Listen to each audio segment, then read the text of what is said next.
দেখো আমরা একটা রেডি খাবার হাতের কাছে পেয়ে যাই, যেটা বললাম বাড়িতে গেলেই মা রান্না করে দেবে, মা সব কিছু। তোমাদের তো সেটা না, তোমাদেরকে তো নিজেদেরকেই সব কিছু করতে হয়। তা এত কিছু করেও আবার ব্যায়াম করে সকালবেলা গিয়ে বাড়ির কাজ করে আবার দোকান খোলা, হাউ ইটস পসিবল? না, সেটা আমি করি, কিন্তু আগে একটুখানি অসুবিধে হতো, কিন্তু এখন আর অতটা অসুবিধে হয় না। আমি 2 মাস ধরে এত ব্যায়াম করে এনার্জি প্রচুর পাচ্ছি। এনার্জি, আগে কোমর ব্যথা, হাঁটু ব্যথা থাকতো। তারপর মেয়েদের যে মাসে যে যে অসুবিধাটা হতো সেটা আমার কাছে ছিল, কিন্তু এখন ওই অসুবিধাটা নেই। খুব শরীর নিজেকে আমার এত বলার মতো নেই। আমি এই রেজাল্টটা পেয়েছি এই ব্যায়াম করে, যোগ ব্যায়াম করে। রাহুল আমাদেরকে এত ভালো ব্যায়াম করায়, পা টু পায়ে সব কিছু করা যায়, কোমর নিচে করে হাঁটু, আর কোনো অসুবিধেই নেই বলতে গেলে।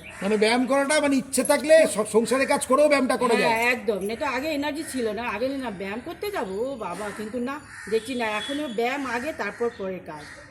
ঘুম ভেঙে যায় আগে, বিছানা আমাকে ডাকতো, এখন বিছানা ডাকতে না। না, তাহলে ওঠো, আগে ব্যায়াম করতে যাব, তারপর সারা দিনের আমার কাজ রেডি হয়ে যায়।